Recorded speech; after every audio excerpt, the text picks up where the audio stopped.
Marcus Vitruvius Pollio Vitruvius ou Vitrúvio foi um arquiteto romano que viveu de 90 a 20 antes da Era Comum. Seu livro mais famoso, o Tratado da Arquitetura, foi escrito por volta de 40 antes da Era Comum.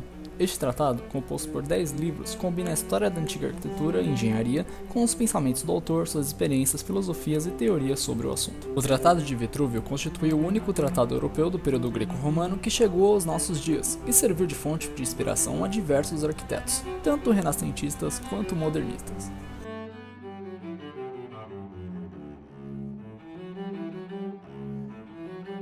O Homem Vitruviano, muitas vezes confundido com o próprio Vitrúvio, é um famoso desenho que foi produzido por Leonardo da Vinci por volta de 1490. O desenho é baseado numa famosa passagem de Vitrúvio, em que descreve as proporções ideais de um ser humano, conhecido como o cânone das proporções. Segundo o ideal clássico de beleza, o belo é aquilo cujas proporções são perfeitas. Para a construção do edifício, Vitrúvio recomendou que se fizesse também uma analogia com o corpo humano e harmonia entre suas partes. Segundo o arquiteto, para que um templo fosse bem construído, seu comprimento deveria ter o dobro de sua largura. Teorizando a arquitetura, Vitrúvio definiu como uma base o triângulo formado por utilitas, venustas e firmitas. Sendo assim, venustas seria a beleza da edificação, beleza relacionada a algo com as proporções encaixadas e ideais.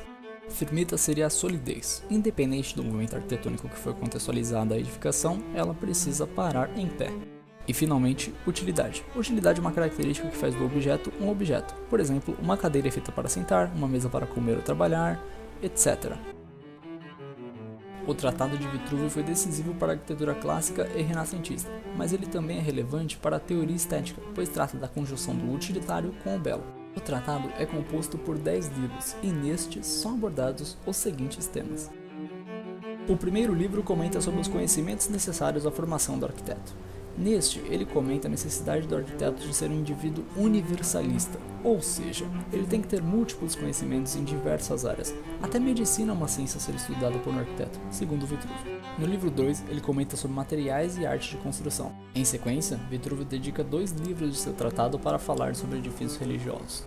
Nos livros 5 e 6, Vitrúvio comenta sobre edifícios públicos e privados, respectivamente. Nos edifícios privados, Vitrúvio faz uma separação entre pessoas de classe mais abastada e menos, trabalhos mais braçais e menos braçais. Segundo ele, para pessoas de tom mais refinado, é preciso fazer um prédio mais robusto e mais refinado também. Para pessoas que têm um trabalho mais simples, a casa deve ser mais funcional.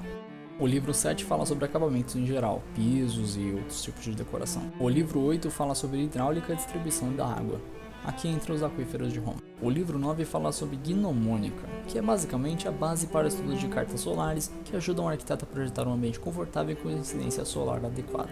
No livro 10, Vitrúvio fala sobre mecânica e os princípios das máquinas. Neste último livro, ele discorre sobre a participação do arquiteto em todas as etapas de construção da obra, sendo responsável pelo cumprimento dos orçamentos e devendo conhecer os recursos técnicos, ou seja, as máquinas, para a melhor condução dos trabalhos.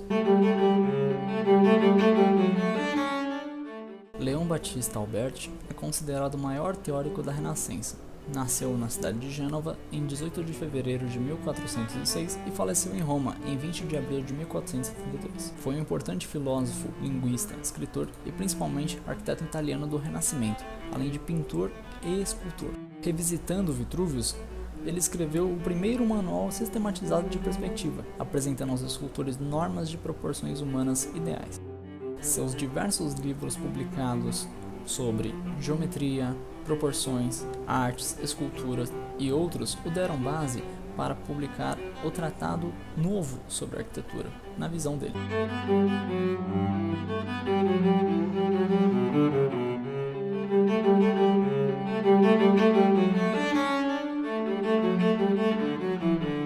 Neste tratado, importando diversos conceitos de Vitruvius, Alberti defende a importância do desenho e diz que ele é o elo entre a arquitetura e a matemática.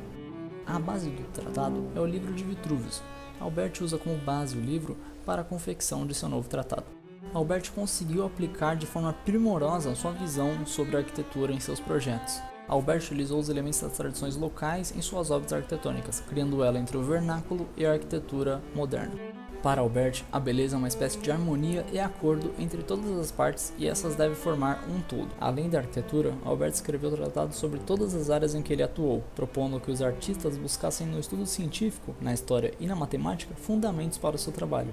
Vitruvius e Albert têm algo em comum, que é a busca da perfeição arquitetônica com base na matemática e ciências exatas. Segundo eles, a beleza está na distribuição adequada de volumes e a proporção entre eles, gerando uma certa padronização na forma do fazer arquitetônico. Este pensamento padronizador serviu como base para que, em meados da Revolução Industrial, o movimento moderno, tendo como precursor Viollet-le-Duc e como personagem principal Le Corbusier, pensassem em uma arquitetura com alto caráter funcional, deixando os adornos e decorações em plano secundário. Sem dúvida, os personagens históricos apresentados no vídeo tiveram grande importância na construção do cenário arquitetônico mundial.